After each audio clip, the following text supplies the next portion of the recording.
కూర్చున్న వందలాది మంది ప్రజలుగా ప్రత్యక్షంగా ఉన్న మీకును, పరోక్షంగా సామాజిక మాధ్యమాల ద్వారా వీక్షిస్తున్న వారికి దైవ వాక్య ప్రసన్నతను అపేక్షిస్తూ 3వ భాగాన్ని ధ్యానం చేయబోతున్నాం. 3వ భాగం ఎక్కడుంది?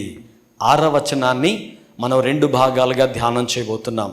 6వ వచనాన్ని ఇంకోసారి శ్రద్ధగా చదవడానికి ప్రయత్నం చేద్దాం. నేను బ్రతుకు దినములన్నీయు కృపాక్షేమములే నా వెంబడి. ఈ రోజున ఈ మాట మన ధ్యానాంశం.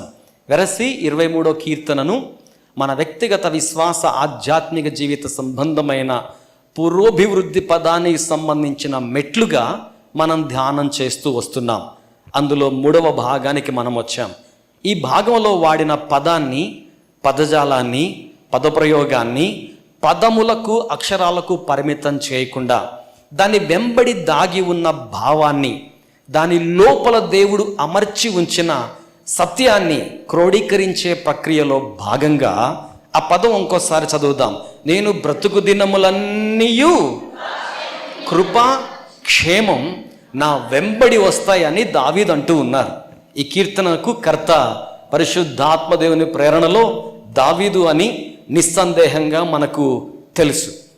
ఈ దావీదు పలుకుతున్న దివ్యమైన పదజాలపు ఉచ్చారణ ఏంటంటే, as long as I live, నేను ఎంతకాలం జీవిస్తానో అంతకాలం పాటు కూడా కృప నా వెంబడి వస్తుంది అంటాడు. క్షేమం నా వెంబడి వస్తుంది అంటాడు. దావీదు గారు ఎలాగోన చెప్పగలరా మాట? పసి వయసు నుంచే బోలెడన్ని కష్టాలు, పసి వయసు నుంచే బోలెడన్ని సమస్యలు, పసి వయసు నుంచే నిర్లక్ష్య పట్టబడ్డ వ్యక్తిగా, ఆందోళనకు తరచుగా గురైన వ్యక్తిగా, ఆపదలలో చిక్కుబడ్డ వ్యక్తిగా మీరు ఉన్నారు కదా. మీ గతమేమంత గంభీరంగా లేదు, మీ వర్తమానం కూడా ఈ కీర్తన వ్రాసే సమయానికి ఏదో అలా బతికేస్తున్నట్లుగా ఉంది.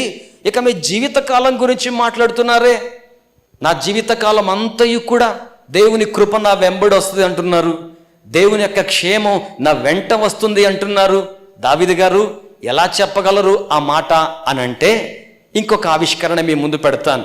మనం కూడా దావీదు యొక్క జీవిత తదనంతరం దావీదు జీవితాన్ని సంక్షిప్తంగా చూడగలిగితే, బాల్యం నిర్లక్ష్య పెట్టబడ్డవానిగా గొర్రెల యొద్ద, బలమైన యవ్వన ప్రాయం పోరాటాల మధ్య, యవ్వన ప్రాయపు తదుపరి దశలో అసూయకు గురైన వాడిగా ప్రాణాన్ని కాపాడుకోవడం కోసం చేసిన ప్రయత్నాల్లో, ఆ తదుపరి జీవితం యొక్క గంభీరమైన వయసులో తన ఉనికిని తను కాపాడుకోవడం కోసం యుద్ధాలు, పోరాటాలు, వెన్నుపోట్లు, నష్టాలు, దావీదు తన జీవితంలో ఎదుర్కొనని కష్టం అంటూ ఏది కూడా లేదు.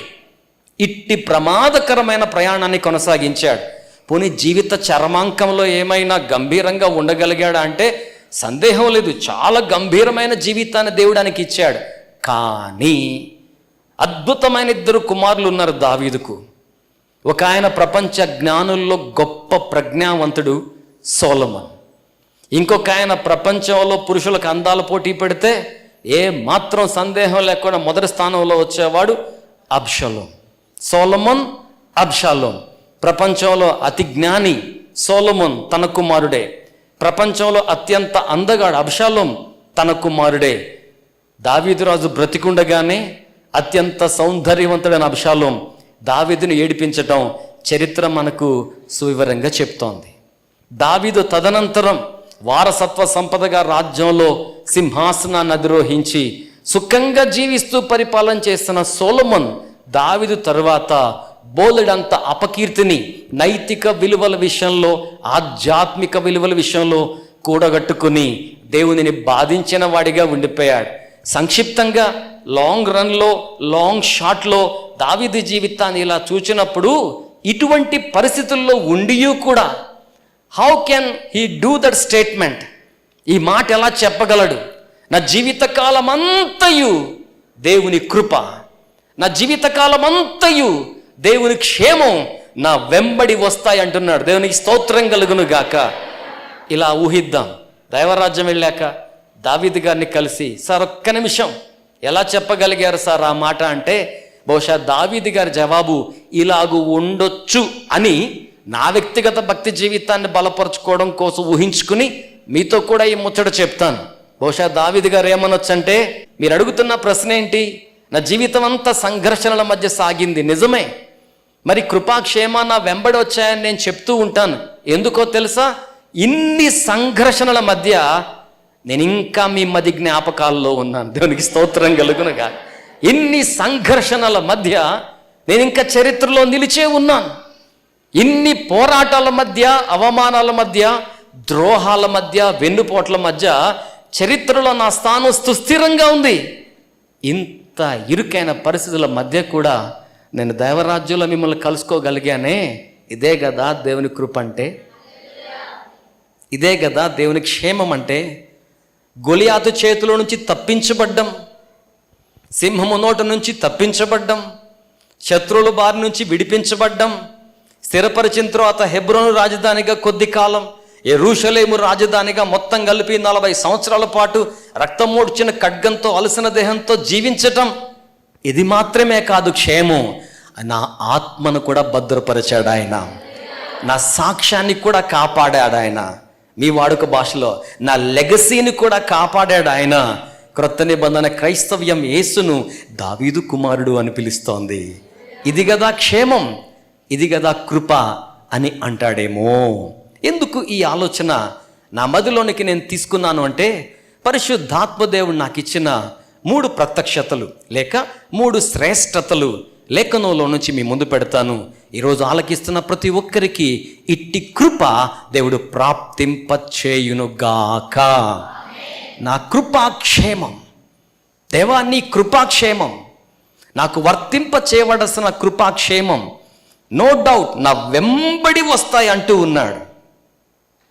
ఈ మాట వెనకాల దావీదు విశ్వాసాన్ని కొంచెం దగ్గరగా చూచినప్పుడు నాకు దావీదు విశ్వాసంలో 3 శ్రేష్టతలు కనబడ్డాయి. వాటినే ఈరోజు ధ్యానాంశంగా మీ ముందు పెడతాను. మొదటిది ఎసెన్షియల్ ఫెయిత్, అత్యావశ్యకమైన విశ్వాసం. దావీదు యొక్క విశ్వాసం బెనిఫిషరీ మైండ్ సెట్తో ఉన్న వ్యక్తి యొక్క విశ్వాసం కాదు. దావీదు యొక్క విశ్వాసం పునాది విలువలతో స్థిరపరచబడి ఉన్న విశ్వాసం.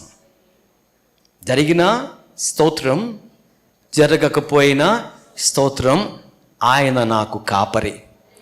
క్షేమం కనబడిన స్తోత్రం, కనబడకపోయినా స్తోత్రం, ఆయన నాకు కాపరి. నా వెంబడి కృపాక్షేమాలు వెంటాడుతున్నట్లుగా ఉన్నా లేకపోయినా, అనిపించినా అనిపించకపోయినా, నేను కలిగి ఉన్న విశ్వాసం ఇట్స్ కాల్డ్ ఎసెన్షియల్ ఫెయిత్. ఇది అత్యావశ్యకమైన విశ్వాసం. అది నేను కలిగి ఉన్నాను కనుక I won't look for results. My faith level is not based upon the evidences.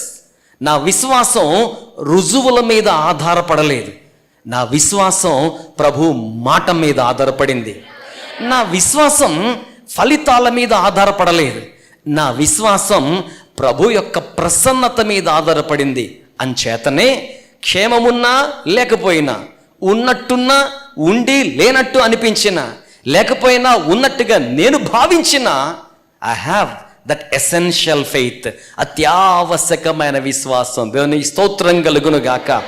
రెండవదిగా నాకు ఈ కోణం ఎలా కనబడిందంటే, it's not simply an essential faith, it's a faith for essentials. అత్యావశ్యకమైన నిత్యావసరాల కోసం దావీదు దేవుని మీద విశ్వాసాన్ని కలిగి ఉన్నాడు. దావీదు దేవుని మీద విశ్వాసాన్ని కలిగి ఉన్నాడు. For every resource, for every food and fodder, భద్రత కోసం, కాపుదల కోసం, జ్ఞానం కోసం, వివేకం కోసం, యుద్ధానికి వెళ్ళాలా వద్దా అన్నట్టు చర్చ కోసం, దేనికోసమైనా మీరు తీసుకోండి, తన జీవితంలో ఎసెన్షియల్స్, అత్యావశ్యకమైనవి, నిత్యావసరమైనవి, భోజన పానాదులు మొదలుకొని, వస్త్రం మొదలుకొని, ఆవాసం మొదలుకొని, సహవాసం మొదలుకొని, యోచన మొదలుకొని, యుద్ధ ప్రజ్ఞ పాఠవాలు మొదలుకొని, ప్రతి దానికి కూడా ఎసెన్షియల్స్ కోసం, అత్యావసరాల కోసం, నిత్యావసరాల కోసం దేవుని మీదనే ఆధారపడ్డాడు. మూడవదిగా దావీదు యొక్క విశ్వాసం నాకు ఎలా కనబడుతుందంటే, మీరు ఈ మాట చదవగలిగితే బాగుంటుంది, చదువుకుంటూ ముందుకు వెళ్దాం. Faith essentials.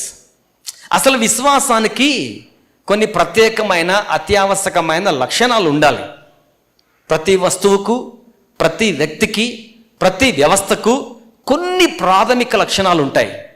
ఆ కొన్ని ప్రాథమిక లక్షణాలను బట్టి ఆ వ్యక్తిని కానీ, వస్తువును కానీ, వ్యవస్థను కానీ మనం గుర్తించగలుగుతాం. విశ్వాసానికి కూడా కొన్ని ప్రాథమిక లక్షణాలు ఉంటాయి, కొన్ని ప్రాముఖ్యమైన గుణగణాలు ఉంటాయి, కొంత శ్రేష్టమైన రూపరావణ్యత, ఔన్నత్యం ఉంటుంది. దాన్ని బట్టి ఆ విశ్వాసాన్ని శ్రేష్టమైన విశ్వాసంగా మనం గుర్తించగలుగుతాం.